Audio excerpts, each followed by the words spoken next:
বিসমিল্লাহির রহমানির রহিম। খেজুর একটা আরবের মানুষের জাতীয় ফল। এই যে দেখেন, সুবহানাল্লাহ, আলহামদুলিল্লাহ, খেজুরগুলো পাকি একদম টসটসে হয়ে রয়েছে।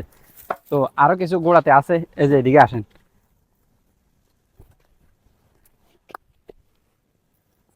এই যে কি সেগুন আছে, কাটানো লইতেছি। এবং ড্রামের ভিতরে খেজুরগুলো দেখেন, আল্লাহু আকবার। আসলে কি বলবো আপনাদেরকে, কিছু বোঝানোর নাই। অনেক টাকা বাংলাদেশে বিক্রি করা যাইতো যদি বাংলাদেশে পাঠাইতে পারতাম। কিছু বোঝানোর নাই। তো কিস না লাগার কারণে ওই যে খেজুরের ছড়াগুলো কাটছি, তাই এগুলা নিচে পড়ে গেছে। তো এখন এগুলারে বাছি বাছি নিতে হয়, পরে এগুলারে পরিষ্কার করবো। তো গাছের গোড়া থেকে খেজুরগুলা বাছি বাছি নিতেছি পুরা সাইডে সাইডে। এই যে আপনারা দেখেন, খাইলে চলিয়ে আইয়েন। খাজুর গাছের চিপা চাপায় এই যে শাখা পোশাখা বাইরে, কি কারণে জানেননি? এই খেজুরের দানা থেকে। এই খেজুরের বিড়িটা কাটতে হইলে আগে কানাটা কাটতে হবে। এই সারাটা কাটা শেষ হয়েছে এবং এই বিড়িটারে আস্তে আস্তে বাইর করতে হবে।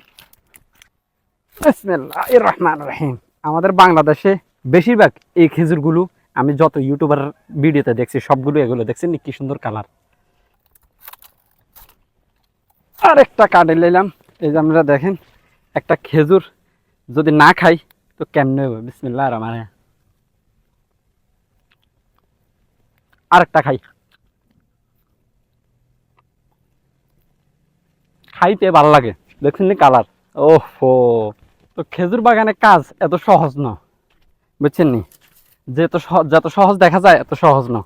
এই যে কেটে কেটে গাড়িতে ভরতে হয়, গাড়ি এটা নিয়ে আবার বাসার সামনে যাইতে হয়। অভাব আমাদেরকে এমনভাবে আঁকড়িয়ে ধরছে, এই আরবের মাটি থেকে ছুটতে পারতেছি না। এই অভাবের কারণে এই আরবের মাটিতে পড়ে থাকা। এই আরবের মাটিতে শ্রম বেশি দিতে হয়, অর্থ কম পাওয়া যায়। তো এক বাইকে এই জায়গা থেকে একটা খেজুর চারা দিয়েছিলাম আমি, বাংলাদেশে নিয়েছিল। তাই এখন আবার এটারে মাটি বরফ করে দিতেছি, যদি আরেকটা শাখা বাইরে হয়। এবং এই খাটটা যদি না পুরাই দিই, পোকা ঢুকে যাওয়ার সম্ভাবনা আছে।